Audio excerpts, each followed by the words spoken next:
अस्सलाम वालेकुम, good morning. आज के साथ मैं हूं सबाशी और मैं हूं अनम काज़मी। उम्मीद करते हैं आप सब बिल्कुल ठीक ठाक होंगे, खैरियत से होंगे, मजे में होंगे, टिप टॉप होंगे और अपनी लाइफ को भरपूर तरीके से एंजॉय भी कर रहे होंगे। और साथ साथ हमारे शो का इंतजार भी कर रहे होंगे कि अनम और सबा जैसे ही आएंगे तो आपको तमाम टॉप स्टोरीज पता चलेगी और आपको पता चलेगा कि आज सियासत के मैदान में जो है वो हो रहा है क्या। तो जनाब, सियासत के मैदान में सेनेट की ब्रीफिंग के हवाले से जितनी दी गई और जिस हवाले से हमने बातें की जी, बड़ी मिसबत तब्दीली थी। आर्मी चीफ का वहां पर जाना, तमाम चीजों के बारे में बताना, ब्रीफिंग करना। वहीं पर हमने देखा कि इस इन कैमरा इजलास की काफी सारी बातें लीक आउट भी कर दी गई। इसके हवाले से जो है कमेटी कायम की गई है जहां पर जाकर वो ये जवाब देंगे कि जब इजलास इन कैमरा था, जब ब्रीफिंग इन कैमरा थी, तो फिर इन तमाम लोगों ने ये बातें जो है वो लीक आउट क्यों की।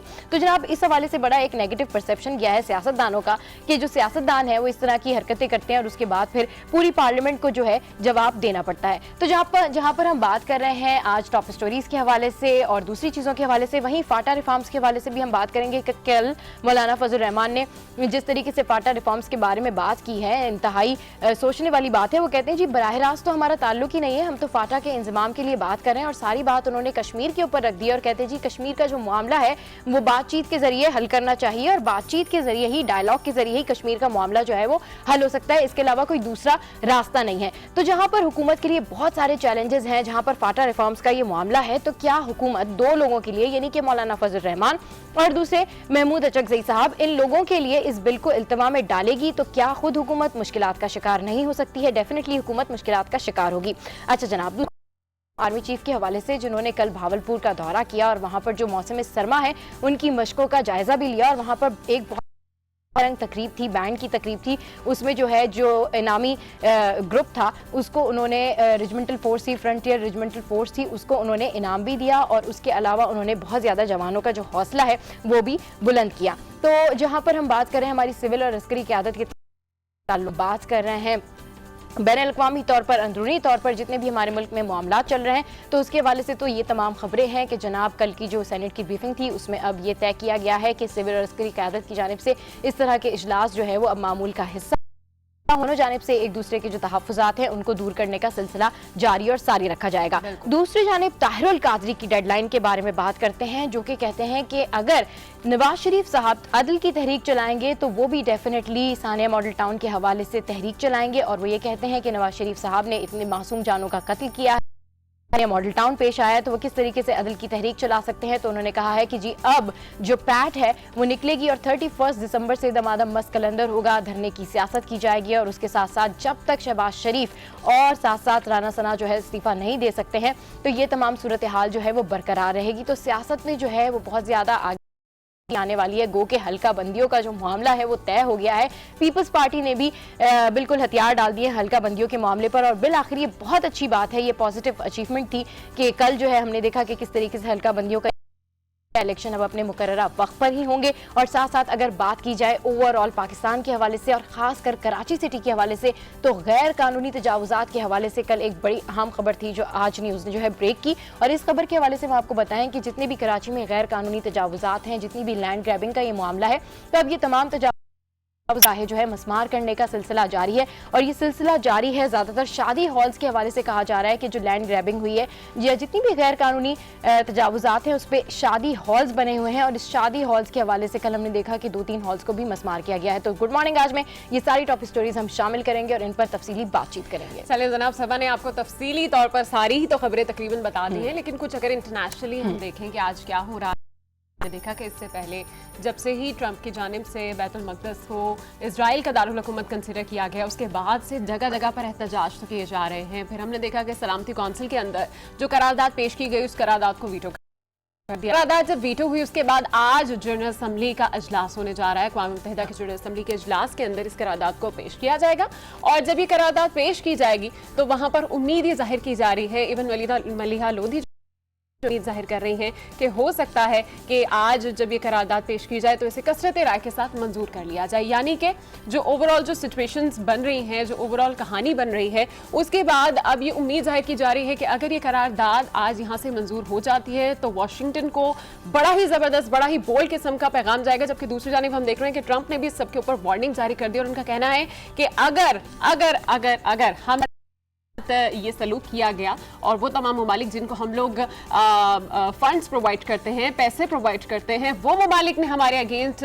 किसी किस्म का वोट दिया तो डेफिनेटली उनकी इमदाद रोक दी जाएगी। एक तो की जाएगी, दूसरी तरफ उन्होंने ये भी कहा है कि हमने उन तमाम ममालिक के ऊपर नजर रखी हुई है। तो ओवरऑल आज जब ये जनरल असेंबली के अंदर करारदाद पेश की जाएगी, अगर यहाँ से कुछ पॉजिटिव रिजल्ट निकलता है तो डेफिनेटली जो कौमी मुत्तहिदा यानी जनरल असेंबली का जो चार्टर है उसके ऊपर दो अहम इश्यूज जो हैं वो मजीद आगे डिस्कस होने वाले हैं। वो है जनाब एक तो कश्मीर और दूसरा, ये दो अहम इश्यूज है मेरा ख्याल है जिनके ऊपर बड़ा फोकस करने की जरूरत है और इनको आगे लेकर चलने की जरूरत है। तो ये तो इंटरनेशनली जो स्टोरी थी हमारी टॉप वो रही। उसके अलावा अगर मुल्क के अंदर बात करें तो फाटा इस्लाहात का इशू जो चल रहा है वो काफी ज्यादा एक्टिव दिखाई दे रहा है। एक तरफ हम देख रहे हैं कि फाटा इस्लाहात का जो बिल है वो कल भी असेंबली में पेश किया गया, लेकिन उस बिल को जो है वो कबूल नहीं।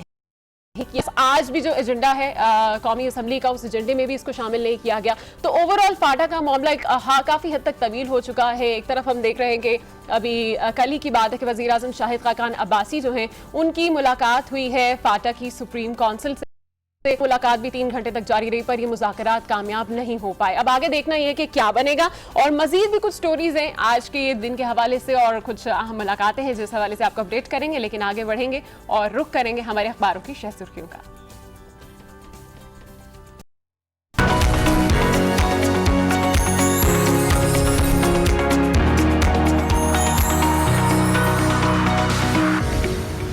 जन्नाब, तो जंग की जो मेन लीड है वो वही लीड है जिससे मैंने अपना इंट्रो स्टार्ट किया था, आर्मी चीफ के हवाले से, उनकी ब्रीफिंग जाहिर करने के हवाले से। तो जो लीड है वो मैं जरूर पढ़ना चाहूंगी कि ब्रीफिंग जाहिर करने वाले अरकान ने सेनेट का इस्तेहकाक मशरू किया है।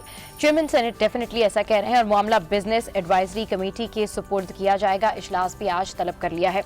तो यहाँ पर जब हम बात कर रहे होते हैं सिविल और अस्करी क़यादत के ताल्लुकात के हवाले से तो डेफिनेटली बहुत सारी ऐसी चीज़ें होती हैं, सेंसिटिव चीज़ें शेयर की जाती हैं ऑपरेशंस के हवाले से, कॉम्बिंग ऑपरेशंस के हवाले से और दीगर जो भी जो अस्करी क़यादत है उसकी तमाम जो बातें होती हैं। जब इन कैमरा इजलास है और आपको पता है कि इतना बड़ा एक इजलास है, पहली दफ़ा आर्मी चीफ सेनेट में आ रहे हैं, जिन्हें इस्तकबाल किया जा रहा है, जिस तरीके से पूरे पाकिस्तान में एक पॉजिटिविटी की फिजा थी कि जी अब ये दोनों के जो ताल्लुकात हैं वो बिल्कुल अच्छे होने जा रहे हैं, एक पेज पर हैं। वहीं पर फिर हमारे सियासतदान जो हैं वो इन कैमरा इजलास की बातें अगर इस तरीके से लीक आउट करते हैं तो डेफिनेटली इस लीड से बिल्कुल इत्तेफाक किया जाएगा कि सेनेट का जो इस्तेहकाक है वो मजरू किया गया, क्योंकि आपका एक अपर सेनेट है, उसके अंदर बहुत मैच्योर बात की जाती है, उसके अंदर जितने भी सियासतदान होते हैं उनको बड़ा सोच समझ कर बोलना पड़ता है और कोई भी इजलास हो उसकी तफसीलात अगर आप बिना पूछे या इस तरीके से लीक करेंगे तो फिर डेफिनेट बनेगी और आपको जवाब भी देना पड़ेगा। अब देखना यह है कि कितने ऐसे अरकान हैं जिन्होंने इस इजलास की तमाम इन कैमरा बातें शेयर की हैं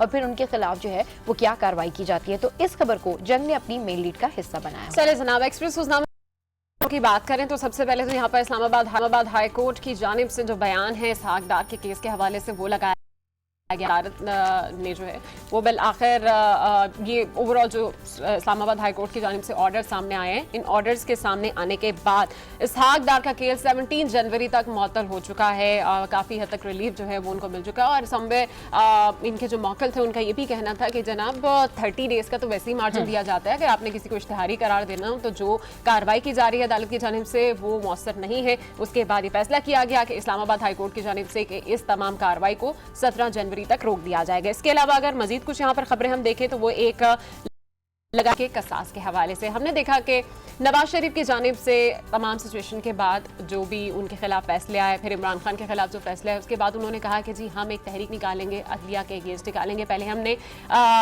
अदलिया के फेवर में निकाले थे और अब हम अदल के जो फेवर में निकालेंगे, जिसके ऊपर इमरान खान ने भी कहा है कि जनाब हम लोग आपके अगेंस्ट तहरीक निकालेंगे। अगर आपने तहरीक निकाली तो अब ताहलुक कादरी साहब है कि अगर ये तहरीक निकाली गई नवाज शरीफ साहब की जानिब से तो उसके बाद हम लोग भी तहरीक कसास निकालेंगे। और डेट के हवाले से उन्होंने कहा कि जिस दिन नवाज शरीफ निकालेंगे तहरीक उस सेम दिन हम अपनी तहरीक के साथ अवाम की अदालत में पेश होंगे। उसके अलावा जनाब MKM राब्ता कमेटी के हवाले से आपको बताएं तो कल उनकी 6 घंटे तक ये मीटिंग जारी रही है, जिसके अंदर कहा जा रहा था आमिर खान और फारूक सत्तार के दरमियान जो तमाम तर इख्तलाफात थे उनको दूर करने के लिए मीटिंग की पार्टी के अपने इंटरनल मैटर्स को डील करने के लिए की गई, जिसके बाद हमने देखा कि बात तो कोई बाहर नहीं आई, लेकिन आज कहा जा रहा है कि 2 बजे जो है प्रेस कॉन्फ्रेंस होगी जिससे फारूक सत्तार खिताब करेंगे। और ये भी कहा जा रहा है कि जो ओवरऑल ये इजलास चल रहा है उसकी तमाम तर जो पॉजिटिविटी है वो हमें एक पिक्चर से नजर आई, क्योंकि कल इजलास के बाद सिर्फ एक पिक्चर वापस सामने नजर आई थी, एक सेल्फी नजर आई थी पूरी टीम की ओवरऑल जो एमक्यूएम की थी वो वहां पर मौजूद। जाहिर किया जा रहा है कि इनके खदशात और इनके आपस में जो तहफ़्फ़ुज़ात हैं वो काफ़ी हद तक दूर कर दिए गए हैं। फिर इसके अलावा कुछ अच्छी खबरें और जो ट्विटर ट्रेंड्स पर रही वो भी हम आपको बताते हैं कि जनाब Jemima is coming back to Pakistan in और कहा यह जा रहा है कि 2018 में जैसे कि शेख रशीद साहब भी रिक्वेस्ट कर रहे थे कि जमाइमा पाकिस्तान में आए, और आगे आकर उन्होंने तो इमरान खान से ये तक कहा था कि दोबारा से शादी कर ले जमाइमा को। तो ऐसी खबरों के हवाले से तो वो वापस आ रही है, ये जरूर यहाँ पर मेंशन है, और ये कल हमने देखा कि ट्विटर ट्रेंड भी रहा है। चलिए जी, ट्विटर ट्रेंड के हवाले से तो बताया, शेख रशीद अहमद और फैसल जावेद ये तमाम लोग तो जमाइमा गोल्ड स्मिथ की बड़ी तारीफें करते हैं, और डेफिनेटली जिस तरीके से उन्होंने इलेक्शन में उनका ये केस लड़ा है, केस की तमाम बारीकियों को देखा है, तो उसके लिए उनको भी हेड्स ऑफ करना चाहिए। अच्छा, जो खबरें हैं यहाँ पर आज अवाम के लिए एक बुरी खबर है, और बुरी खबर ये है कि क्योंकि डॉलर की कीमतों में इजाफा हो गया है और डॉलर बढ़ता चला मार्केट में, तो अब ये सोच रही है हुकूमत के 10 दिनों में क्या करें। तो हुकूमत के लिए एक बड़ा टास्क ये भी है कि वो पेट्रोल की कीमतें जो है वो 10 दिनों में बढ़ाएगी या फिर वही कीमतें रखेगी, क्योंकि ये कहा जा रहा है कि 7 रुपए फी लीटर जो है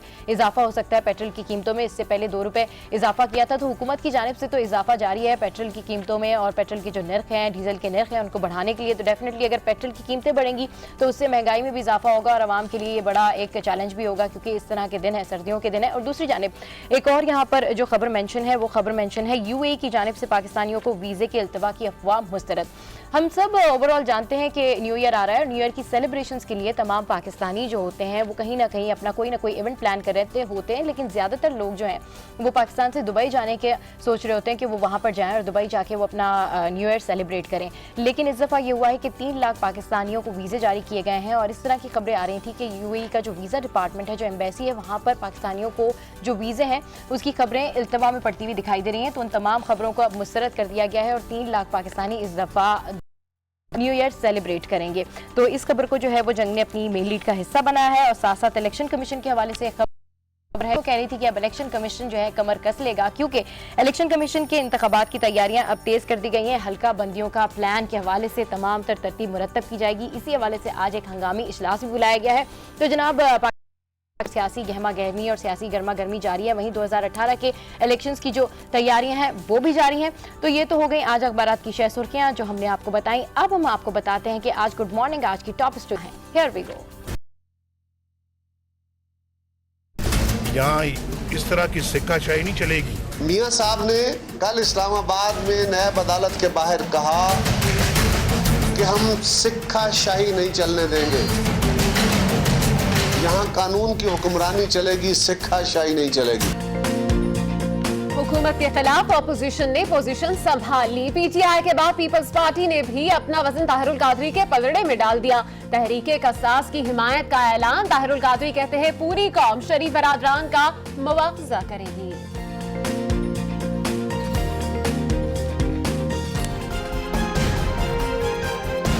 वो तहरीक अदल चलाएं, उसी दिन हम मॉडल टाउन के कत्लेआम की तहरीक के किसास से कत्ल चलाएंगे, और इंसाफ के हुसूल के लिए हम उनके साथ सड़कों पर निकलेंगे।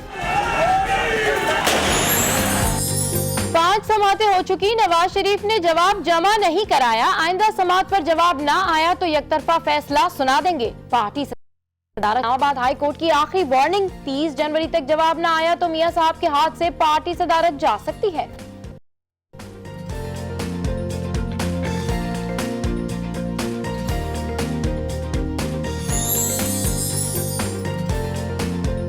सुप्रीम कोर्ट के अहकामात के बाद कराची में रफा कब्जे के खिलाफ कराची डेवलपमेंट अथॉरिटी का ऑपरेशन। कई शादी हॉल्स गिरा दिए गए। मुतादिद इमारतें मिस्मार। क्या शादी हॉल्स गिराने से काम चलेगा या जिम्मेदारों के खिलाफ भी कोई कार्रवाई होगी? अवाम का सवाल।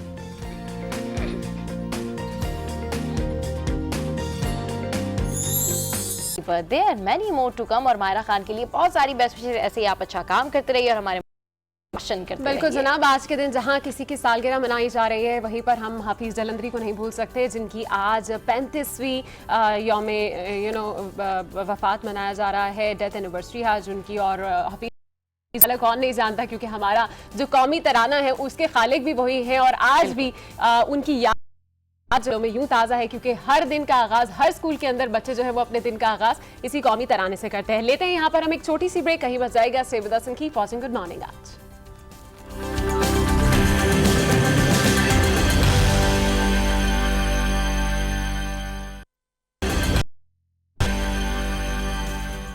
Welcome back to good morning Aaj. तो जनाब गुड मॉर्निंग आज में यहाँ सबसे पहले आपको अहम खबर से आगाह करते चलें कि एहतसाब अदालत में इसाक डार के खिलाफ रेफरेंस की समाअत 2 जनवरी तक मुलतवी हो गई है। अहम समाअत है, इसके हवाले से मजीद तफसीलात जानते हैं आज उसके नुमाइंदे आसिफ नवीद से। जी आसिफ, तफसीलात से केस मुलतवी कर दिया गया है 2 जनवरी तक, मजीद क्या तफसीलात हैं आपके पास? देखिए, इस्लामाबाद हाई कोर्ट की जानिब से हुक्म इम्तनाई जारी हुआ है, जो नैब कोर्ट का ऑर्डर था इसाक डार को इश्तिहारी करार देने के हवाले से और उनकी जो रेड वारंट जारी किए जाने के हवाले से, उस पर हुक्म इम्तनाई आया 17 जनवरी तक, जिस पर आज चूंकि बाकायदा समाअत थी नैब कोर्ट में, तो जिस वक्त एहतसाब अदालत में समाअत का आगाज हुआ, एहतसाब अदालत के जज मोहम्मद बशीर ने समाअत शुरू की, तो उसी नैब प्रोसिक्यूटर इमरान शफीक ने अदालत को बताया कि हाई कोर्ट ने हुक्म इम्तनाई जारी कर 17 जनवरी के बाद देखा जाएगा। फिलहाल जो समाअत है उसको 2 जनवरी तक मुलतवी किया गया है, और इसाक डार के जो वकील है उनकी जानिब से यही कहा जा रहा है कि उनकी तबीयत नासाज है, जिसके बायस वो आज पेश नहीं हो सके। अच्छा, 17 जनवरी के हवाले से आसिफ नवीद कहा जा रहा है कि जो इंटरपोल की टीम है वो जाएगी और फिर बाकायदा तौर पर उनको यहाँ पर लेकर आएगी। लेकिन अगर इसाक डार साहब 2 जनवरी को पेश हो जाते हैं या बहर सूरत उनके वकला की जानिब से कोई ऐसी चीज जमा करा दी जाती है, तो उनको ये इंटरपोल वाला रिलीफ मिल सकता है? यकीनन उन्होंने इसी कार्रवाई को जो है ना चैलेंज किया था इस्लामाबाद हाई कोर्ट में, और उन्होंने मौक़िफ़ अपनाया था कि क्योंकि किसी भी मुल्ज़िम का ये इख्तिकाक होता है कि कानूनी कार्रवाइयाँ पूरी करके उसको इख्तियारी करार दिया जाए। अमूमन इससे पहले हमने जितने भी नैब प्रोसिक्यूशन टीम में दीगर जो वाक़यात होते हैं, FIR दर्ज होती है, उसमें जब मुल्ज़िमान को इख्तियारी करार दिया जाता है तो 1 महीने की इख्तियारी कार्रवाई करार देने के लिए कार्रवाई का आगाज करने से कबल 1 महीने के लिए जो है वो अखबार इश्तिहार दिया जाता है और आखिरी मौका फराहम किया जाता है मुल्ज़िम को अदालत के रूबरू पेश होने के लिए। बहुत शुक्रिया आसिफ नवीद, आप हमें अपडेट कर रहे थे तमाम तफसीलात से। इस्लामाबाद कोर्ट ने उनके तमाम केस को आगे मौखर कर दिया है, और अब कहा जा रहा है कि आगे चल के ये कार्रवाई होगी। उनकी जो जायदाद करनी थी वो भी 17 जनवरी तक जो है उसको रोक दिया गया है, और उसके साथ साथ ये भी कहा गया है कि तस्दीक शुदा जो मेडिकल रिपोर्ट है वो भी जल्द अज जल्द प्रोवाइड की जाए। आगे बढ़ते हैं और मुख्तलिफ शहरों का रुख करेंगे, जिसमें सबसे पहले रुख करेंगे लाहौर का, जहां पर मौजूद है हमारी नुमाइंदा हुमा भट्ट। उनसे जानते हैं कि आज शहर भर में क्या क्या एक्टिविटीज होने जा रही है, क्या खबरें हैं हुमा आपके पास? Good morning. Good morning. और यकीनन जिस तरह बाकी जगहों पर सियासी सरगर्मियां हैं, लाहौर में भी हैं, और वो भी मैं आपको बताऊंगी। लेकिन आज सबसे पहले मैं बात करूंगी वाटर फिल्ट्रेशन प्लांट्स के हवाले से, क्योंकि लाहौर में साफ़ पानी के हवाले से वाटर फिल्ट्रेशन प्लांट्स जो हैं वो तो लग ही रहे हैं, लेकिन पानी की कमी का मसला जो है वो दूर करने के लिए भी अब ट्यूबवेल्स की तनसीब का सिलसिला का भी आगाज़ किया जा रहा है, और उसके लिए एक मुआहदा होने जा रहा है चाइनीज़ कंपनी के साथ। और आज वज़ीर आला पंजाब जो है वहाँ पर होंगे, और ये आज जो आगाज़ किया जाएगा, और आज इस मुआहदे का आगाज़ होगा, और उसके बाद से वासा हुकाम जो है वो जो तनसीब का सिलसिला है उसका आगाज़ कर देंगे। इसके बाद क्योंकि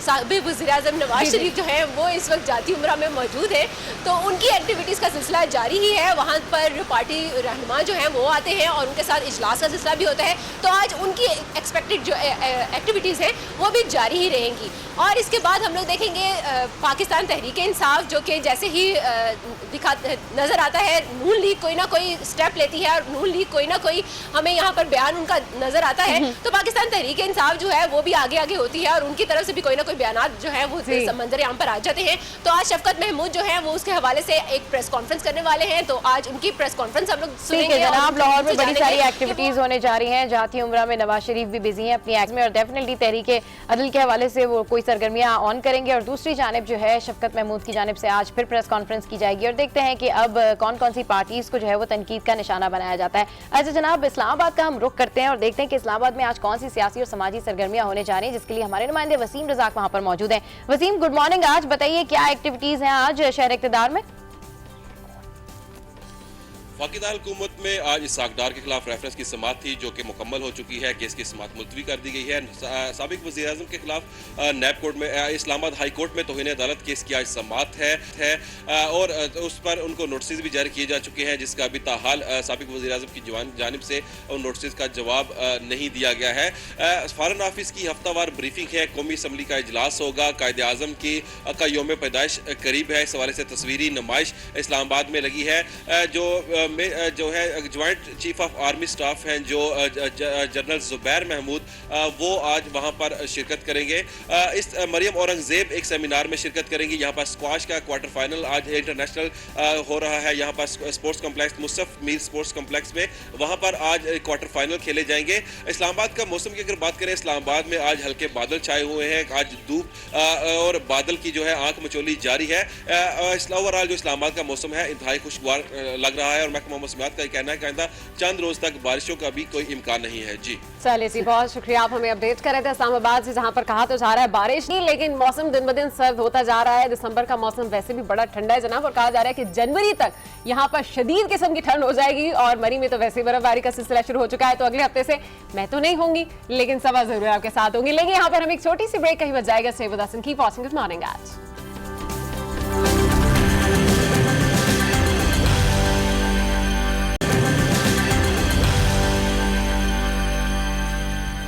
welcome back to good morning Aaj. और जनाब अब अखबारों की जानिब रुख करेंगे, लेकिन अखबारों में हेडलाइंस क्या थी ये तो हम आपको बता चुके हैं, लेकिन कौन कौन से मौजूद ज़ेरे बहस हैं बताने के लिए हमारे साथ मौजूद हैं नफीस नईम साहब। अस्सलाम वालेकुम नफीस साहब, कैसे हैं आप? जी अल्लाह का शुक्र। नफीस साहब, ओवरऑल जो हमारी सियासी सूरत हाल बनती जा रही है, इसके अंदर एक चीज़ जो हम बहुत ज़्यादा नोट कर रहे हैं वो ये कि एक दूसरे के ऊपर जो ज़बानी कलामी वार किए जा रहे हैं, ये लैंग्वेज बिल्कुल ही अब्यूसिव होती जा रही है। वक्त के साथ साथ एक दूसरे के खिलाफ कुछ गीदड़ जैसे अल्फाज यूज़ किए जा रहे हैं, कभी कुछ यूज़ किया जा रहा है, ये हो क्या रहा है हमारी पॉलिटिक्स में? बिल्कुल सही है ना, आपने बड़ी अच्छी निशानदेही की है कि सियासत ना सिर्फ सियासत बल्कि हमारे माशरे इक़दार जो हैं, देखिए माशरे की जो बुनियाद होती है वो अखलाकियात पर ही मबनी होती है। इस्लाम हमारा ये कहता है कि तुम में सबसे अच्छा वो है जिसके अखलाक अच्छे हैं, यानी कि ईमान अच्छे हैं। आप अखलाकियात की बेस पर ही इंसान की शनाख्त होती है। लेकिन अब ये हो रहा है कि ख़ासकर हमारी पॉलिटिक्स में जो नई जो पॉलिटिक्स की एक रीत आ गई है कि जितनी बड़ी आप अच्छी गाली देंगे उतना ही टॉक शो में आपको ज़्यादा मदऊ किया जाएगा। और हाँ, मीडिया का भी ये कसूर है कि ऐसे पॉलिटिशियंस को जो कि एब्यूसिव लैंग्वेज, डेरोगेटरी रिमार्क्स किसी अपने मुखालिफिन के खिलाफ देते हैं, उनकी पजीराई की जाती है, रेटिंग आती है। ये एक बहुत ख़तरनाक ट्रेंड है। इसके हवाले से अमजद इस्लाम अमजद का बड़ा खूबसूरत आर्टिकल ये उन्होंने लिखा, चश्म तमाशा। उसमें यही कहते हैं कि ये जो लैंग्वेज है, हमें कहा जाता था हमारे माशरे में कि पहले बोलो, पहले तोलो फिर बोलो। अब ये हो रहा है कि माशरे में 2-3 दिहाइयों पहले हमारे यहाँ ऐसा होता था कि किसी टॉक शोज में भी, किसी मीटिंग्स में भी, अगर आप एक तकल्लुफाना और एक इनफॉर्मल मीटिंग्स को तो छोड़ दें, फॉर्मल मीटिंग्स में भी अगर कोई इस तरह की बात कर दिया जाती थी तो माइक बंद कर दिया जाता था। उस ऐसी एब्यूसिव लैंग्वेज को, इस किस्म के जो जिसमें ज़िल्लत की पहलू हो, जिसमें किसी की तौहीन हो, इस तरह की बेहयाई के अल्फाज हों, उसको बिल्कुल ख़त्म कर दिया जाता था। उसको न सिर्फ ख़वातीन, न बच्चों, बुजुर्गों पर उसका साया तक नहीं पढ़ने दिया जाता था। लेकिन अब ये हो रहा है कि पॉलिटिशियन, जैसे अभी अनम ने कहा कि वो तुम गीदड़ हो, तुम्हारा बाप ये था, तुम तो सिंध की सबसे बड़ी बीमारी, ये इस तरह के अल्फाज जो हैं, इसकी जो है किसी भी तरीके से कोई भी मुआशरा इजाजत नहीं देता। आप लड़ाई नहीं करते हैं, आप लड़ाई कर रहे होते हैं पर्सनल थिंग्स के ऊपर। अच्छा, ये जो सेट किया जा रहा है, बिल्कुल एक माइंड सेट किया जा रहा है कि जी जो पॉलिटिशियन ज्यादा लफ्जी गोलाबारी कर सकता है, तनकीद कर सकता है, उस पॉलिटिशियन को आप देखें पार्टीज भी फौरन हायर कर लेती है। पार्टीज भी कहती हैं जी ये हमारे बहुत काम आएगा,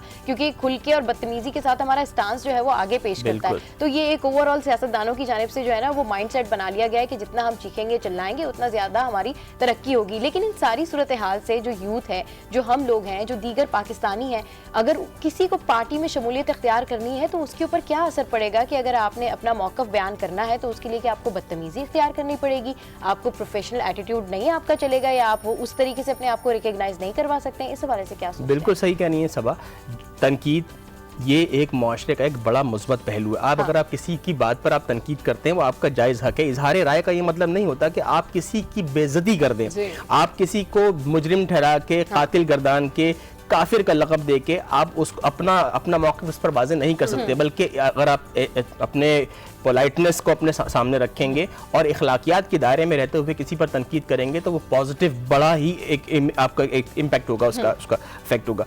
लेकिन हमारे यहाँ माशरे में ये देख रहे हैं, सर आपने बात की है, हमारे यहाँ अदम बर्दाश्त कम हो गई है। फिर मैं एक चीज़ मेंशन करूँगा आपको यहाँ पर कि देखें, छोटी सी बात होती है, हम सब मीडिया पर्सन हैं, हमें मालूम है कि पैमरा ने हम पर कितनी पाबंदियाँ आयत रखी हैं इस हवाले से कि हम डेड बॉडीज़ नहीं दिखाते, हम खून नहीं दिखाते।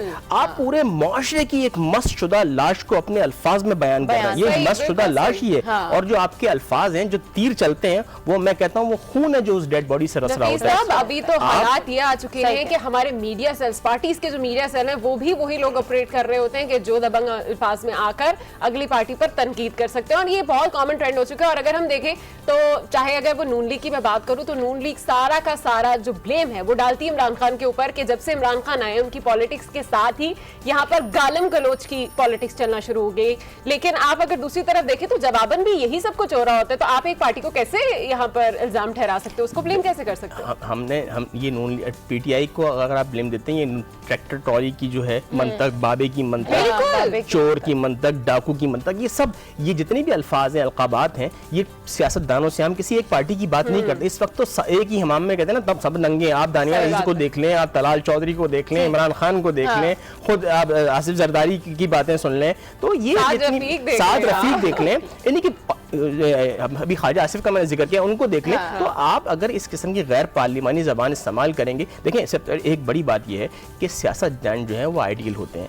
जो बच्चे आपको जब टेलीविजन पे देखते हैं, वो आपके जो अल्फाज आप सुन रहे होते हैं, तो वो तो उसे एक्वायर कर रहे होते हैं ना, उनकी तो उसमें एक फितरत में उनकी तबीयत में वो चीजें आ गई और उसने फैसला किया कि वो पॉलिटिशियन बनेगा, तो वो इन लोगों को देख के फिर किस तरीके से अपना जो है वो स्टांस अख्तियार करेगा कि जी मुझे पॉलिटिक्स में आना है, तो उसके लिए मुझे बदतमीजी भी सीखनी पड़ेगी। प्रोफेशनल एटीट्यूड, अगर आपने वोट लेने हैं, अगर आपने अवाम के दिल में जगह बनानी है, तो आपको काम करना पड़ेगा। तनकीदों का सिलसिला आप एक दूसरे के कामों पर कर सकते हैं, एक दूसरे की ज़ातियात पे नहीं चलता। जी हाँ, क्या अगला एडिटोरियल है? जी, अब हम आते हैं एडिटोरियल्स पे।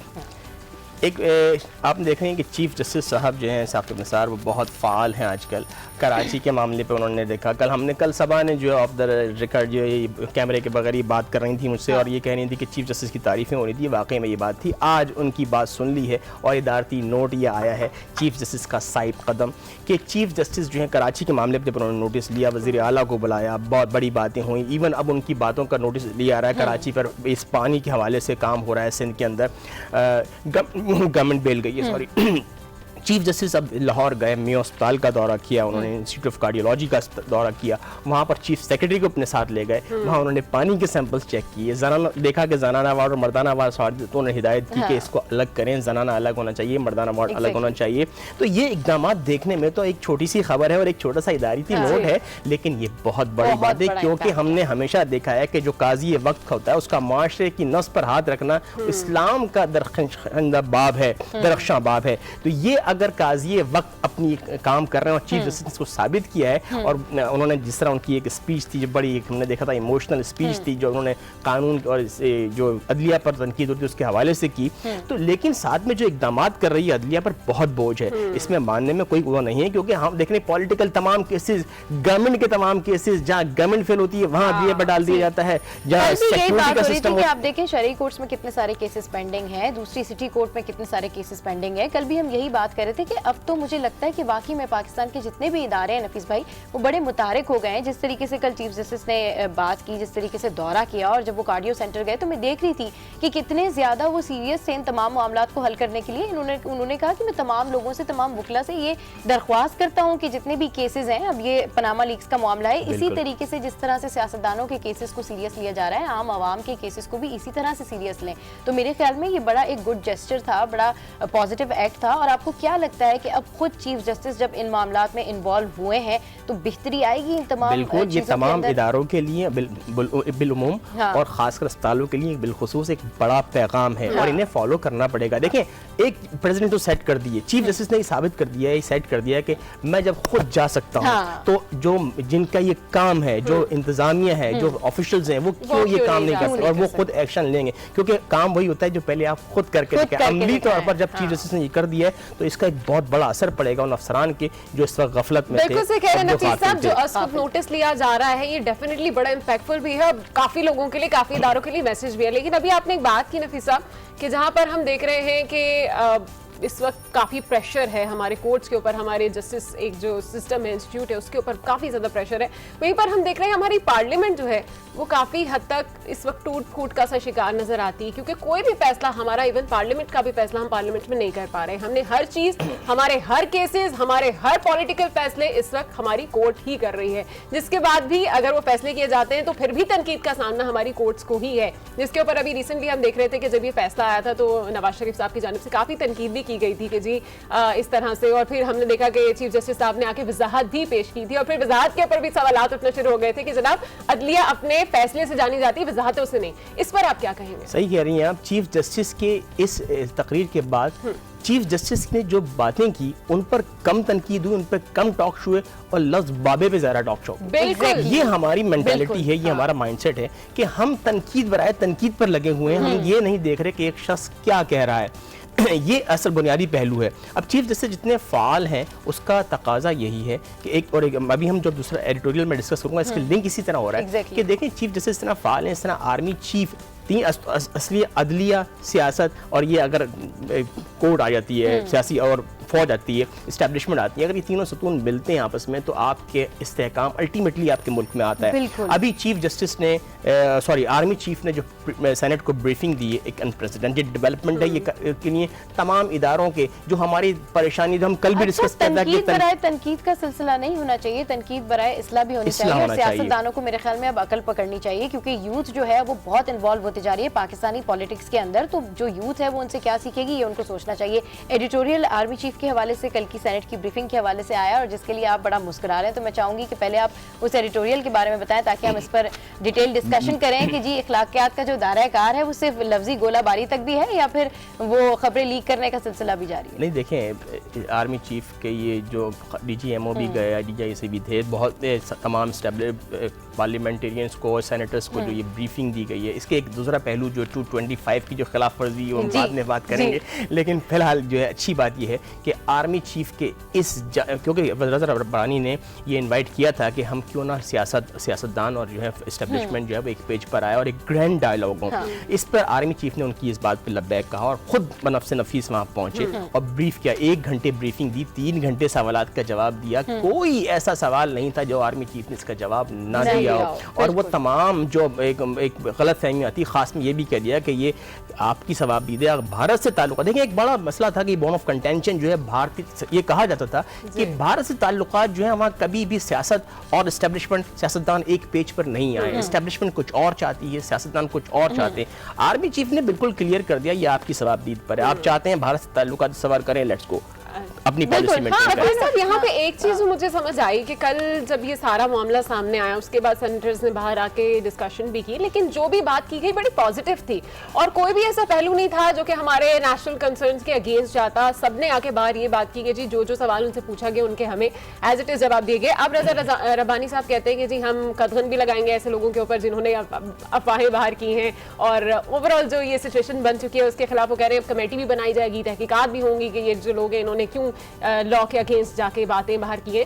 आप क्या समझते हैं ये सारी सूरत हाल में कोई ऐसी बात भी बाहर आई है ये जो सेनेटर्स ने बात की है जो हमारे नेशनल इंटरेस्ट के अगेंस्ट जा सकती हो? मुझे तो लगा बड़ी पॉजिटिव सी बातें बाहर आई हैं और इवन लोगों को ये मैसेज गया है कि हमारी सिविल और इसकी क़यादत इन तमाम मामलों को हल करने के लिए एक पेज पर, एक प्लेटफॉर्म। बात सही है, आपकी बात सही है, क्योंकि ऐसी बात नहीं आई कि जो इसमें तो सारी एक अच्छा पॉजिटिव इमेज क्रिएट हुआ है, लेकिन मसला यह है कि कानून अपनी जगह होता है। जब अब इन कैमरा सेशन वही होता है कि जो इंतहाई एक कॉन्फिडेंशियल होती है, उनकी बातों को बाहर लाना। और हैं कौन, देखें आप मुझे किसी जगह इनवाइट करती हैं और आप कहती हैं कि नफीस भाई हमारे दरमियान ये बात हो रही है, बाहर नहीं जाएगी। मैं जो आपको बात कर रहा हूँ आप सारी बातें कल आके बताती हैं तो वो तो लीक हो गया ना, तकद्दुस है। और सेनेटर्स का अपना एक स्टैंडर्ड है। आप अगर 225 के रूल के जो रज़ा रब्बानी कहते हैं कि 225 रूल की खिलाफ वर्जी की है और इसकी तहकीकात की उन्होंने कमेटी भी बना दी है, तो ये वाकई में ये बात नहीं होनी चाहिए, क्योंकि हमें एलामिया का इंतजार करना चाहिए था। अगर एलामिया जारी होता, गवर्नमेंट की तरफ से या एस्टैब्लिशमेंट की तरफ से कोई बात जारी होती,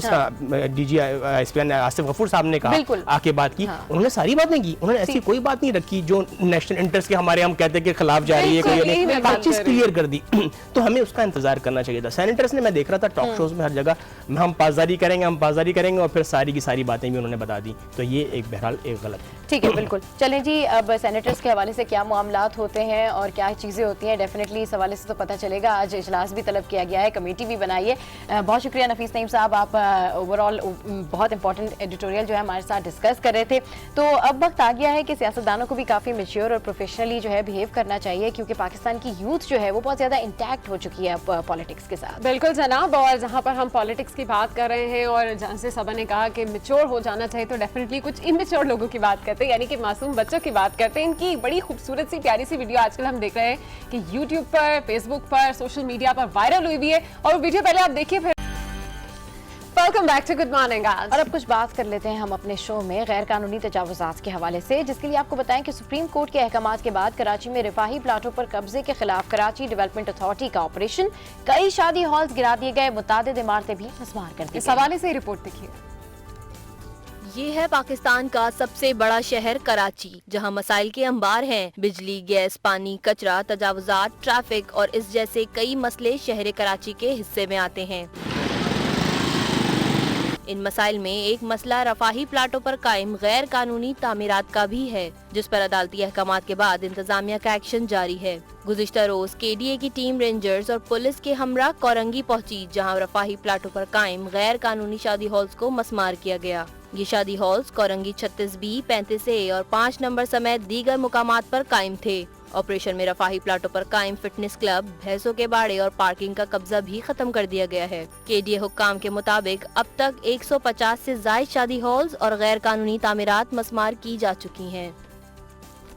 इस सारी सूरत हाल पर बात करने के लिए हमारे साथ इस वक्त मौजूद हैं आसिफ हसनैन साहब PSP से, उनसे ही बात करते हैं सारी सूरत हाल पर। अस्सलाम वालेकुम sir and welcome to good morning. आज उम्मीद करते हैं आप बिल्कुल ठीक ठाक होंगे। कराची में जो इस वक्त हम देख रहे हैं, सुप्रीम कोर्ट काफी एक्टिव दिखाई दे रही है। सुप्रीम कोर्ट के अहकामात पर रफाही प्लॉटों पर काबिज माफिया के खिलाफ पाक सरजमीन पार्टी सबको कैसे देख रही है, जो सुप्रीम कोर्ट की जानिब से स्टेप्स उठाए जा रहे हैं? देखिए जी, दो चीज़ें हैं, एक काबिज माफिया है और एक वो एलिमेंट है जो कि इन सारी चीज़ों पर इदारों में बैठकर कब्ज़े करा रहा है और उसको लीगल कर रहा है। कराची का मसला गुज़िश्ता कई अरसे से है, जिसमें कच्ची आबादियों के नाम पर, गोटों के नाम पर और फिर फलाही और रफाही जो प्लाट्स हैं जो पार्कों पे, दीगर मैदानों में, ये सारा जो कब्ज़े का सिलसिला ये नया नहीं है, ये बहुत पुराना है। आज आप देखें तो कराची की 70% आबादियाँ उन आबादियों पे मुश्तमिल है कि जहाँ पर कब्ज़े किए गए, और ये कब्ज़ा कोई आम लोग नहीं करते, ये कब्ज़ा करवाने वाले आम लोग नहीं होते। ये कब्ज़े के लिए पूरा एक नेक्सस बना हुआ है, जिसमें इदारों के लोग, KDA, रेवेन्यू के लोग होते हैं, जो कि मुख्तलिफ डॉक्यूमेंट्स बनाए जाते हैं, झूठे डॉक्यूमेंट बनाए जाते हैं। फिर इसमें पुलिस और दीगर इदारों के लोग शामिल होते हैं जो इसकी सरपरस्ती करते हैं। इसलिए कि कराची की लैंड बहुत कीमती है, कराची में पानी माफिया, कराची में लैंड माफिया, इन सब को पता है कि जी कुछ करने की ज़रूरत नहीं है। आज बहुत से ऐसे लोग, जिसमें बड़े बड़े नामवर पॉलिटिशियन भी शामिल हैं, रिक्शों पर आए थे, आज वो अरबपति हो गए, कोई उनसे पूछने के लिए तैयार नहीं है। इसी लैंड पे कब्ज़े कर कर के और आज जो है वो पार्लियामेंट में बैठे हैं, आज जो है बड़े बड़े नाम आपके सामने हैं, मौजिज़ बने हुए हैं। आज आपके पास इदारों में बहुत से ऐसे नाम हैं। मैं समझता हूँ, ये पाक सरजमीन पार्टी समझती है कि आज आप जो मकानात तोड़ने की बात करें, देखिए दो चीज़ें, एक तो रिफाई प्लाट हैं, फ्लाई जो कमर्शियल बुनियादों में इस्तेमाल हो रहे हैं, ये भी ऐसे इस्तेमाल नहीं हो रहे थे, इसमें इदारे मुलव्विस थे। KMC इसके पैसे लेती है, KDA इसके पैसे लेती है, इदारे इसके माहना लेते हैं, और उसके बाद ये सारी चीज़ें सरपरस्ती में हो रही थी। जी बिल्कुल, अगर इस तरह के अमल में कोई शरीक है तो बिल्कुल उसका एहतसाब किया जाए। लेकिन जो रेजिडेंशियल प्लाट आप देखें, रियासत की जिम्मेदारी होती है कि रियासत जो है वो लोगों को छत फराहम करे। जब रियासत छत फराहम नहीं करती तो लोग फिर इस सूरत हाल की तरफ जाते हैं, और फिर जो है वो जहाँ से सस्ता मिलता है उनको, वो कब्ज़ा शुदा हो, खा वो जाली डॉक्यूमेंट पर हो, वो फिर जाकर वहाँ से उसको कम पैसों में ख़रीदते हैं, बनाते हैं। रियासत अपनी ज़िम्मेदारी जब तक पूरी नहीं करेगी, मैं समझता हूँ आप जो रेजिडेंशियल जगहें हैं, प्लॉट्स जहाँ पर लोगों ने, गरीब लोगों ने बनाकर कब्जे किए हैं, उसका कोई मैकेनिज़्म बनाना हुकूमत की ज़िम्मेदारी। ये नहीं कि ज़मीनों पे कब्जे हो गए उसके बाद आप उसको वागुदार करने के लिए अपनी एफिशिएंसी दिखा। अच्छा, आसिफ हसनैन साहब भी लैंड ग्रैबिंग के हवाले से इस मौजू पे काफ़ी बातचीत भी कर चुके हैं। ज़मीनों पर कब्जा, चाइना कटिंग, गैर कानूनी शादी हॉल्स, पानी की जिम्मेदारी, इस तरह के इल्ज़ामात MKM पर डाले जाते हैं और MKM जो है वो PSP के ऊपर और दीगर लोगों के ऊपर ये इल्ज़ामात लगाती है। जिस जमात में आप भी रह चुके हैं, ये इल्ज़ामात कितनी हद तक दुरुस्त हैं? आपको क्या लगता है कि अब जो MKM पाकिस्तान कह रही है उसमें कितनी मुमासलत है? मैंने अभी आपको जिक्र किया कि कराची में बनने वाली जो कच्ची आबादियां हैं वो गुज़िश्ता 60 सालों में, मुझे आज भी याद है कि जनरल अय्यूब के दौर से ये कच्ची आबादियां बनना शुरू हुई। और आज आप चले जाएं, आपके कैमरे लेके चले जाएं तो जिस इलाके में जाएंगे, पोश इलाकों में आपको वो कच्ची आबादियाँ, गुलशन में आप चले जाएं आपको कच्ची आबादियाँ मिलेंगी। आप डिफेंस के करीब चले जाएं तो आपको शेरी जिना कॉलोनी जैसी कच्ची आबादी, जिसके लिए कोड अभी कह रहा है कि जी इसको कैसे करें। इसी तरह आप गुलिस्तान जौहर चले जाएँ, सुपर हाईवे, स्कीम 33, पोश एरियाज़ में आप कोई कच्ची आबादी, क्यों कच्ची आबादी मिलेंगी? इसलिए कि ये पोश एरियाज़ हैं जहाँ पर कीमती ज़मीनें हैं, इन ज़मीनों पे कब्जे करते हैं, लोगों से पैसे करोड़ों पे वसूलते हैं और ये इजी मनी है कि जी ज़मीन पर कब्जा करो और उसको आसानी से बेच कर चले जाओ। इसलिए कि उस शख्स को पता है, जो इदारे में बैठा है, जो पुलिस में बैठा है, वो ये काम इसलिए करता है, उसको पता है हमारे यहाँ अगर कानून है भी तो उसकी इम्प्लीमेंटेशन है नहीं, सज़ा उसको होगी, अकाउंटेबिलिटी है नहीं। आज आपके कोर्ट अगर ये क्या फैसला सुनाते हैं कि जी जाकर इनको तोड़ दिए जाए, पहले तो फैसला ये होना चाहिए बड़ी माजरत से कि जी जाकर उनको पकड़ा जाए। जो लोग आज KDA में बैठे हैं, कल वही कोई असिस्टेंट कमिश्नर था, कोई डिप्टी कमिश्नर था, आज DG KDA है, कल वो जो है डिप्टी कमिश्नर थे डिस्ट्रिक्ट ईस्ट में, नाक के नीचे उनके जो है ये इंक्रोचमेंट हो रही थी। क्यों नहीं पकड़ते आप? आपको उन तमाम लोगों को गिरफ्त में लेना होगा, उन तमाम लोगों को पकड़ना पड़ेगा। तो खुद ही कभी-कभी बेबस दिखाई देते थे 15, 20, 25 सालों में उनके नाक के नीचे हुआ है, उनके निकाले संबंध। आज आप देखें उनको आप गिरफ्त में लें, किसी की हिम्मत नहीं होगी। आप इसमें पुलिस मिली होती है, इसमें हुकूमत के लोग मिले होते हैं, इसमें सियासी जमातों के क्रिमिनल मिले हुए होते हैं, इसके अंदर वो सारा एलिमेंट होता है और सब पता होता है पुलिस को। किसको नहीं पता? मैं समझता हूँ जब तक लोगों को पकड़कर अंदर नहीं करेंगे, सजाएं नहीं देंगे, खौफ नहीं होगा। कराची की ज़मीनें कीमती हैं, हर आदमी उसको पता है कि जी आज पैसे दो, इदारों में बैठे हुए जो काली भेड़े हैं, पुलिस में बैठी हुई काली भेड़े हैं, KDA में, रेवेन्यू में बैठी हुई हैं, आज तो लोग जो है उनकी कैटेगरी चेंज करा लेते हैं, रातों रात चेंज हो जाती हैं। किसी की आज जो है अगर 70 ना क्लास है तो वो किसी कहीं रेवेन्यू जो चाहे शो कर दे। आज आपका सिस्टम कंप्यूटराइज रेवेन्यू का है नहीं, वो खाते बनते हैं, उस खातों में वो जिसका जो चाहे, जो आपका मुख्तार कार है, जो डिप्टी कमिश्नर है उसका इख्तियार है। आज आपके कई डिप्टी कमिश्नर मुख्तार कार जो है वो खुलेआम ये सारे काम कर रहे हैं, आपने उसको चेंज कर देते हैं नक्शों में। कंप्यूटराइज करना पड़ेगा पूरे सिस्टम को, जो जहाँ पर इस अमल में शरीक हो उसको सज़ा की तरफ लेके जाना पड़ेगा, अकाउंटेबिलिटी होगी। और मैं समझता हूँ कि हमारे इदारों को ये समझना पड़ेगा कि अगर कोई उनके अंदर बैठे हुए लोग इस सारे कामों में मुलविस हैं तो उसको भी सज़ा देनी पड़ेगी। मैं IG के हवाले से सुन रहा था कि उन्होंने कहा कि जी कई ऐसे लोग हैं, पुलिस के अफसरान, DIG और SP रैंक के जो अरबपति हैं, उन्होंने सुप्रीम कोर्ट में ये रिपोर्ट दी है। तो वो कैसे अरबपति हो गए? यही पानी बेचकर, यही ज़मीनें बेचकर, तो उनको कौन पकड़ेगा? अच्छा आसिफ हुसैन साहब, अगर हम इन जमात को मान भी लेते हैं तो सर आपकी अगर जमात की बात करें तो आपकी जमात में भी तो इसी पार्टी से ही लोग आए हैं जिस जमात पर ये जमात है, तो क्या PSP में शामिल लोग इन सारी चीजों में मुलविस नहीं है? देखें जी, PSP में अगर ऐसे लोग शामिल हैं, बिल्कुल उनकी चीज़ें सामने लेकर आएँ। हम किसी भी गलत काम को ना शेल्टर देंगे, ना उसको सपोर्ट करेंगे। हम चाहते हैं इस शहर में, इस सूबे में, इस मुल्क में सिस्टम बेहतर हो। मुस्तफ़ा कमाल लीडरशिप है हमारी। मुस्तफ़ा कमाल इस शहर में 5 साल तक उन्होंने सर्व किया है, 5 साल तक निज़ामत की है, 300 अरब रुपए खर्च किए हैं, कोई भी स्कैंडल नहीं है, कोई भी उन्होंने लूट मार नहीं की, कोई उनका शादी हॉल नहीं है, कोई उनका पेट्रोल पंप नहीं है, कोई उनकी जायदाद नहीं है। ये है कैरेक्टर। हाँ, अगर कोई ऐसी निचली सतह पे कोई लोग हैं तो बिल्कुल उनकी चीजें एविडेंस लाए ना कि भाई ये एविडेंस के ऊपर होना चाहिए। मुस्तफा कमाल ने कब मना किया कि जी अगर हमारे यहाँ गलत लोग होंगे तो हम उनको सपोर्ट करेंगे? नहीं, बिल्कुल सपोर्ट नहीं करेंगे। बिल्कुल जो लोग इस चाइना कटिंग में मुलव्विस हैं, जो लोग इन कामों में, उनके एविडेंस लाना किसकी जिम्मेदारी है? हुकूमत की जिम्मेदारी है।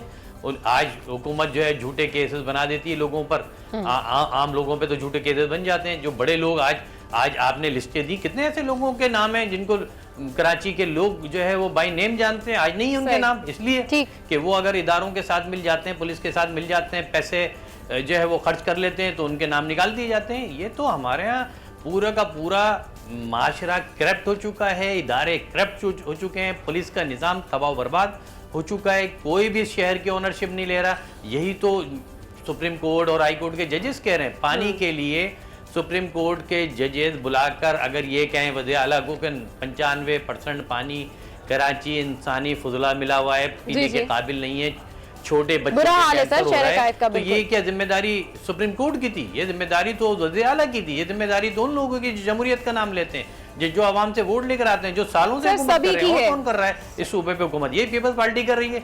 और आज पानी मतलब एक कराची में साफ पानी नहीं आ रहा सर, बिल्कुल सही कह रहे हैं आप, पानी के लिए लोग तरस रहे हैं। सूबे में शहर में निजाम कौन सा बना है? पीपल्स पार्टी ने तबाही की है। और जिस तबाही का आज हम नज़ारा देख रहे हैं कि आज चिल्ला रहे हैं इदारे, हाई कोर्ट चिल्ला रहा है, जजेस चिल्ला रहे हैं कि भाई सही करें पानी के निज़ाम, सेवरेज का निज़ाम सही करें, ये ज़मीनें कब्जे हो रही हैं, इसको कौन रोकेगा? लेकिन जब ये खुद मुलव्विस होंगे, इनके लोग मुलव्विस होंगे, इनके वुज़रा मुलव्विस होंगे, गुलिस्तान जौहर में जो डीजी को जो पकड़ा गया केडीए के, तो उस पे तो बड़े बड़े लोगों के नाम आ रहे हैं, क्यों नहीं उसको डिस्क्लोज करते? लेकर आए कौम के सामने। ठीक, बिल्कुल सही कि आम डिस्क्लोज करने चाहिए। लैंड ग्रैबिंग के अंदर जितने भी लोग इन्वॉल्व हैं उनके हवाले से कार्रवाई करनी चाहिए। हमारे यहाँ देखा है कि आवा का आवा जो है वही बिगड़ा हुआ है। अच्छा, ये सारी बातें तो एक तरफ है। डॉक्टर तारुल कादरी के हवाले से अगर बात करें तो हुकूमत को 31 दिसंबर की डेडलाइन दे दी है उन्होंने, तो क्या पीएसपी मुस्तफा कमाल 31 दिसंबर के बाद तारुल कादरी के साथ होंगे, इनके कंटेनर में सवार होंगे और फिर मिलकर जो सानिया मॉडल टाउन के हवाले से जो भी मुतालबात हैं उसमें आप शाना बशाना खड़े होंगे? देखें, तारुल कादरी क्या अगला इक़दाम क्या होते हैं, वो किस चीज़ का ऐलान करते हैं, जब उनके ऐलानात होंगे उसके बाद हम करेंगे।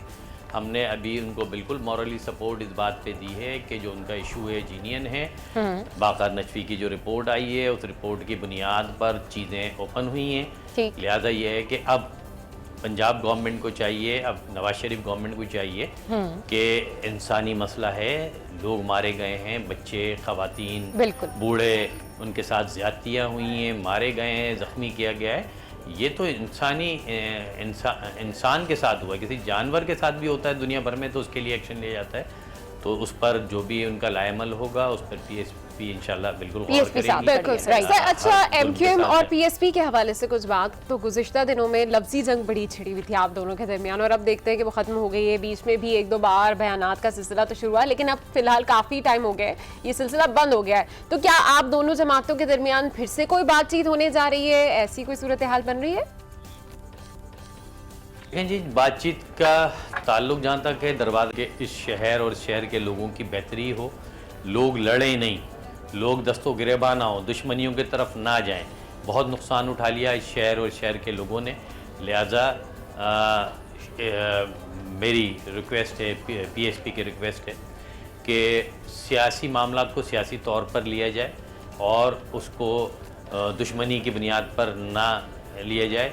ठीक है, बहुत सी चीज़ें ऐसी होती हैं जो वक्ती तौर पर नहीं सेटल्ड होती हैं और टाइमली होती हैं, लेकिन पीएसपी अपनी वर्किंग कर रही है। 24 को हम जलसा कर रहे हैं और इंशाअल्लाह अल्लाह ने चाहा तो हम बताएंगे कि जलसा कराची में कैसे होता है, कराची में लोग किसके साथ खड़े हैं, कराची में ताकत किसके पास है, इंशाअल्लाह हम बताएंगे। और फिर अगला मरहला इलेक्शन का होगा, पीएसपी इलेक्शन में बताएगी। हम मजबूत हैं, हमारी ऑर्गेनाइजेशन अल्लाह का करम है, ऐसा आने मालिक का मजबूत है। हमारे आसिफ असलैन साहब आप हमारे साथ मौजूद रहेगी, गुफ्तगू को आपकी बातचीत को यहीं से कंटिन्यू करेंगे। गुड मॉर्निंग आज में आ गया है एक short break, quick break, so कहीं जाएगा मत, don't go anywhere, stay with us, keep watching. Good morning. Good morning आज।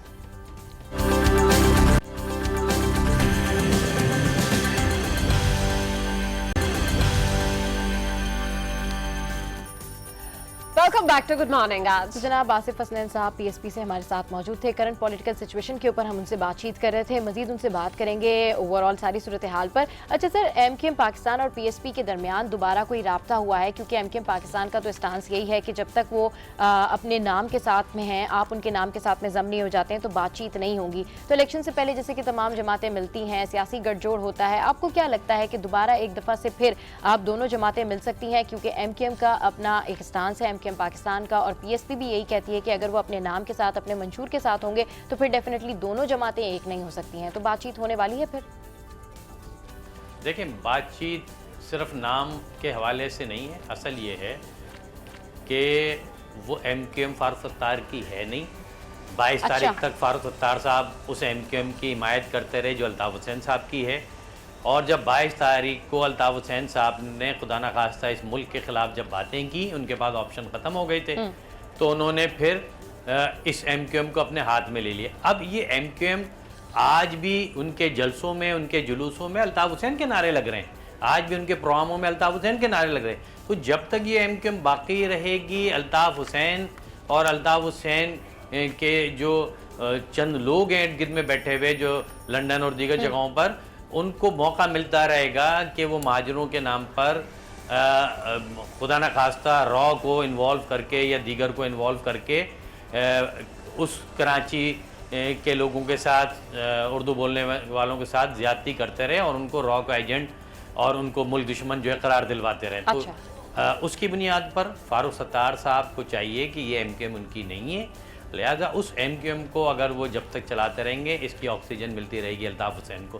सिर्फ हम ये चाहते हैं फारूक सत्तार साहब तो चेयरमैन चेंज कर दें, ये चाहते हैं सर आप? डिसाइड करें, हम उन तमाम चीज़ों के लिए तैयार हैं, लेकिन अगर वो एमकेएम इस बुनियाद पे चलाना चाहते हैं कि इससे अल्ताफ़ हुसैन को फ़ायदा हो, इससे चंद उनके इर्द गिर्द में बैठे हुए लोगों के मफादात पूरे होते रहें, तो चलिए सर, एमकेएम के साथ आपके मामलात कैसे जैसे नहीं, ये तो वक्त के साथ पता चल जाएगा, इनफैक्ट इलेक्शन से पहले पता चल जाएगा। लेकिन अगर इमरान खान साहब की बात करें तो अभी गुज़िश्ता हफ्ते कराची आए थे वो, और उन्होंने मुस्तफ़ा कमाल साहब से टेलीफोन पर बातचीत भी की। फिर उसके बाद ये भी बात तय हुई कि दोनों रहनुमा आपस में मुलाकात भी करेंगे, इस पर भी इत्तफाक किया गया। तो सर कब हो रही है मुलाकात में क्या बातचीत होगी?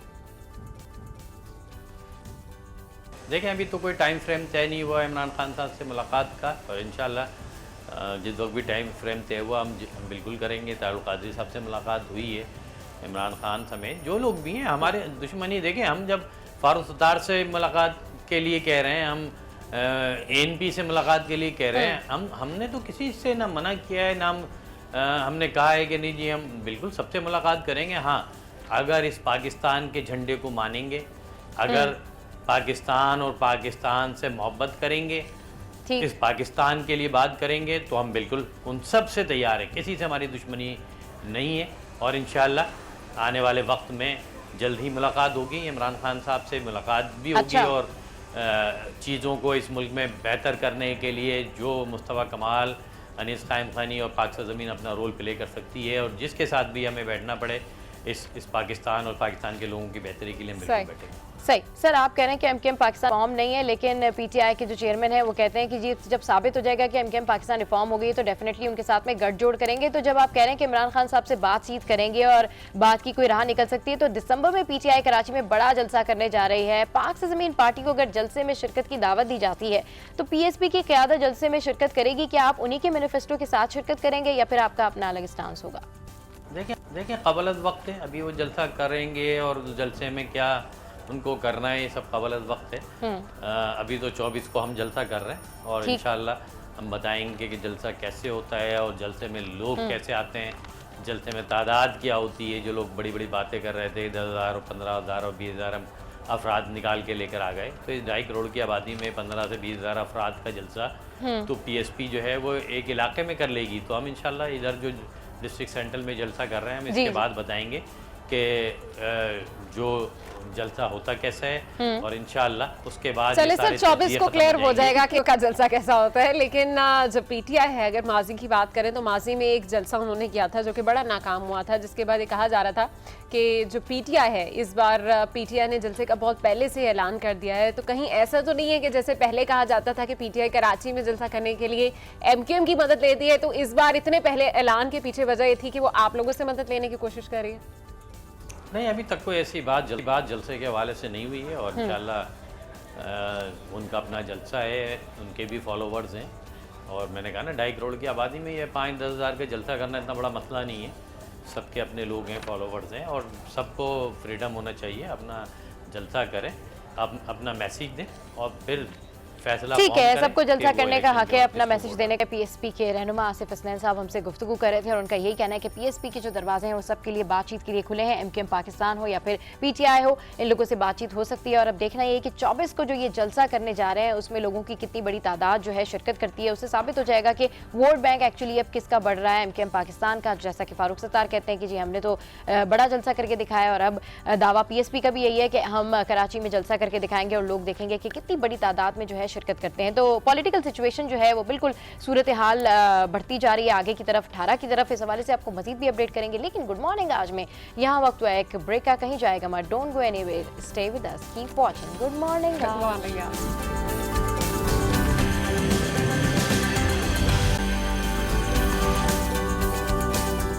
Welcome back to good morning. और अब कुछ बात करते हैं तहरीकों के हवाले से। तहरीकों का दौरा है। सरबराह पाकिस्तान अवामी तहरीक डॉक्टर ताहिरुल कादरी ने भी तहरीक के जवाब में तहरीक का ऐलान कर दिया है। कहते हैं कि नवाज शरीफ तहरीक अदल चलाएंगे तो हम तहरीक कसास लेकर आएंगे। वो तहरीक अदल चलाएं, उसी दिन हम मॉडल टाउन के कत्लेआम की तहरीक किसास कत्ल चलाएंगे और इंसाफ के हुसूल के लिए हम उनके साथ सड़कों पे निकलेंगे। अगर उनमें ये हिम्मत है और वो संजीदा है तो उन्हें तहरीक अदल चलानी चाहिए। आपका मुआवजा होगा और आपका तख्त अब डोल रहा है, आप इस पाया तख्त पे नहीं रहेंगे। जल्द आप इंशाअल्लाह जेलों में भी होंगे और आपके इस कत्लेआम का इंतकाम भी अल्लाह आपसे लेगा, कानून के तरीके से, आइन के तरीके से। अब आपकी छूट के और मोहलत के दिन खत्म हो चुके हैं। चले जनाब, ताहिरुल कादरी तो इंटैक्ट हैं। हुकूमत के खिलाफ ऑपोजिशन ने भी पोजीशन संभाल ली है। पीटीआई के बाद पीपल्स पार्टी ने भी अपना वजन ताहिरुल कादरी के पलड़े में डाल दिया है। पीपल्स पार्टी के रहनुमा कमर जमान कायरा का कहना है कि नवाज शरीफ कहते हैं कि सिक्का शाही नहीं चलेगी, अदलिया को इससे बड़ी गाली नहीं दी जा सकती है। साथ ही कमर जमान कायरा ने ताहिरुल कादरी की तहरीक कसास की हिमायत का ऐलान भी किया। यहाँ इस तरह की सिक्का शाही नहीं चलेगी। मियां साहब ने कल इस्लामाबाद में नैब अदालत के बाहर कहा कि हम सिक्का शाही नहीं चलने देंगे, यहाँ कानून की हुक्मरानी चलेगी, सिक्का शाही नहीं चलेगी। क्या अदालत को किसी इससे बड़ी गाली का इंतजार है? तो इससे बड़ी गाली अदलिया को दी जा सकती है? मैं तो समझता हूँ कि किसी फर्द को माँ बहन की गाली देने से बड़ी गाली है। कादरी साहब के लोग कत्ल हुए हैं, उनके 14 लोगों के लाशें हैं, उनके 80 लोगों को गोलियां लगी हुई हैं, उनको इंसाफ नहीं मिल रहा। क्या इस मुल्क में कोई ये मियां साहब को नजर नहीं आता? क्या ये सिक्का शाही नहीं है वो अदलिया को कह रहे हैं? और बिल्कुल उनको इंसाफ मिलना चाहिए। वो अगर एहतजाज में जाएंगे तो पीपल्स पार्टी इस बात पर कमिटेड है, वो हमें कहेंगे तो हम उनके पीसफुल एहतजाज में उनके शहीदों का, उनके जो लोग जख्मी हुए हैं उनके खून का, उस का इंसाफ लेने के लिए बिल्कुल उनके साथ हैं। चले जनाब, आपने पीपल्स पार्टी के रहनुमा कमर जमान कायरा की बातें सुनी। सिक्का शाही के हवाले से उन्होंने बात की और खुलकर तनकीद की है इस वक्त नून लीग के ऊपर। जो सिचुएशन चल रही है ओवरऑल मुस्लिम लीग नून के हवाले से और दीगर सियासी जमातों और अपोजिशन जमातों के हवाले से, उस पर बात करने के लिए हमें ज्वाइन किया है पीटीआई के रहनुमा नईमुल हक साहब ने। अस्सलाम वालेकुम sir and welcome to good morning. आज कैसे हैं आप? जी वालेकुम अस्सलाम, बहुत बहुत शुक्रिया।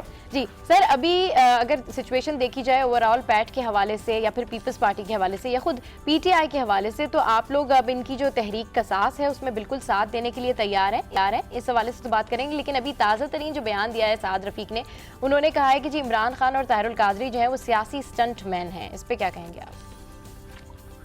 देखिए, ये तो इनकी आदत हो गई है कि ऑपोजिशन पे मज़ाक़ा खेल बयान देना ऑपोजिशन के हवाले से, मगर हकीकत तो ये है कि हमारी एक बड़ी इंतखाबी मुहिम का आगाज हो चुका है। हमने बेशुमार जलसे किए हैं और बहुत बड़े जलसे किए हैं इमरान खान साहब ने, और वो मुहिम जारी रहेगी, उसकी मुख्तलिफ शक्लें सामने आती रहेंगी। और हमने ये भी ऐलान किया है कि ताहिरुल कादरी साहब की जो मुहिम है उसमें भी उनका साथ देंगे।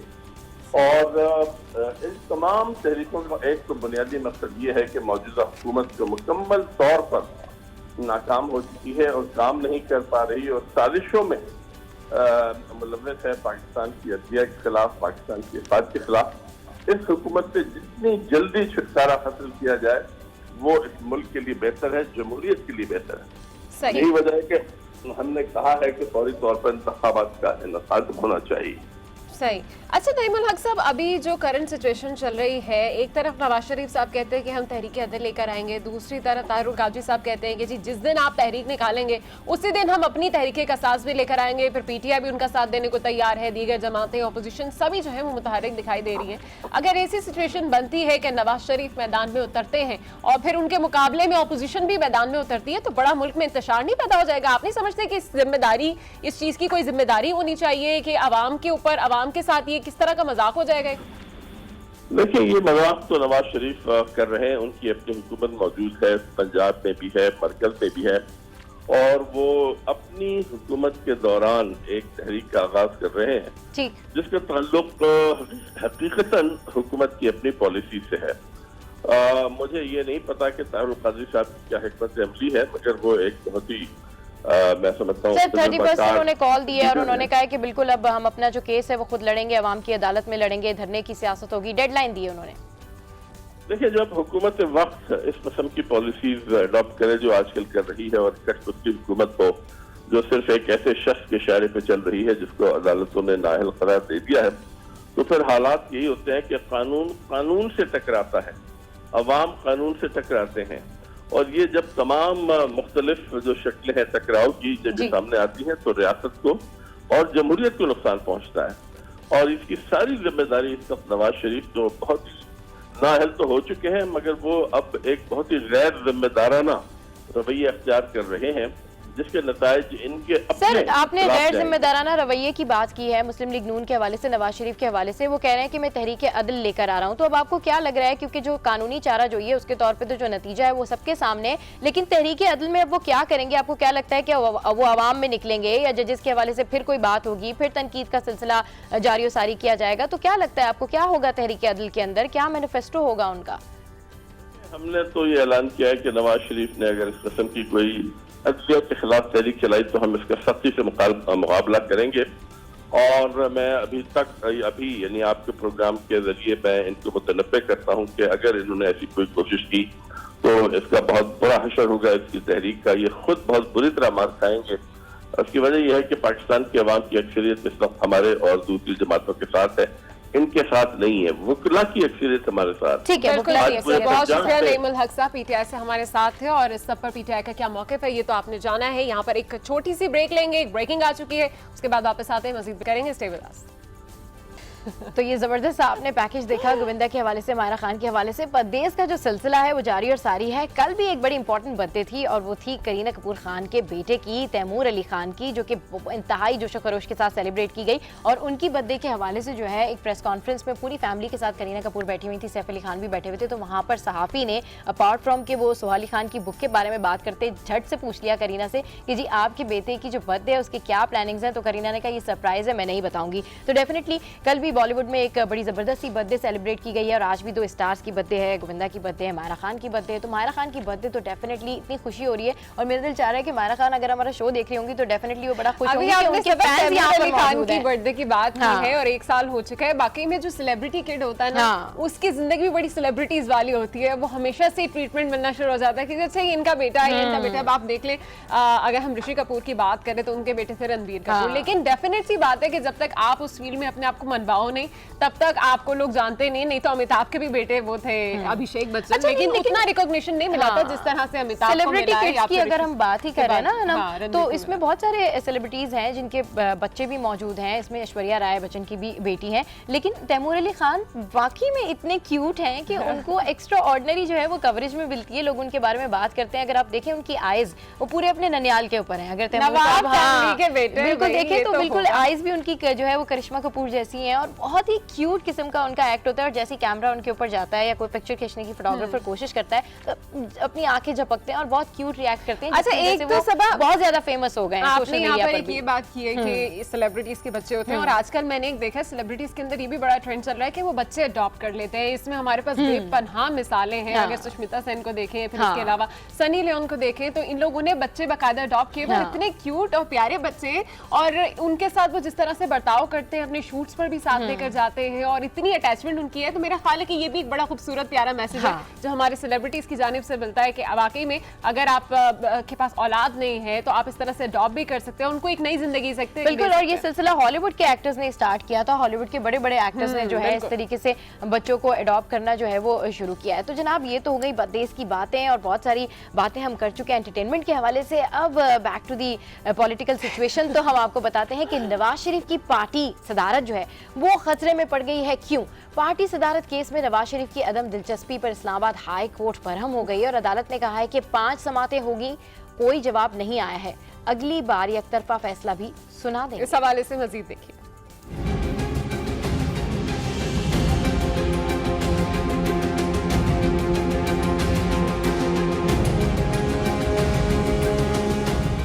वजारत उज़्मा तो हाथ से चली गई, पार्टी सदारत भी हाथ से जा सकती है। मुश्किलात में घिरे मियां साहब के लिए एक और मुश्किल उस वक्त आई जब वफाकी दारुल हुकूमत की अदालत आलिया ने उन्हें आखिरी वार्निंग दे डाली। नवाज शरीफ को मुस्लिम लीग नून का सदर बनाने के खिलाफ दरखास्त की समाअत इस्लामाबाद हाई कोर्ट में हुई। दौरान समाअत फाजिल जज इमार फारूक बरहम हो गए और साफ साफ कहा कि 5 समातें हो गयी। नवाज शरीफ ने अब तक जवाब जमा नहीं कराया। आइंदा समाअत पर जवाब न आया तो एक तरफा फैसला सुना दिया जाएगा। दरखास्त गुजार का मौक़िफ़ ये था कि सुप्रीम कोर्ट ने नवाज शरीफ को आइन के तहत नाअहल किया। मुल्क का आइन, अदलिया, पार्लियामेंट और इंतजामिया से बालातर है। आईनी नाअहली को कानूनी तरमीम से अहलियत में बदला नहीं जा सकता। अदालत ने एस्टेब्लिशमेंट डिवीजन और इलेक्शन कमीशन को दोबारा नोटिस जारी किया, जबकि नवाज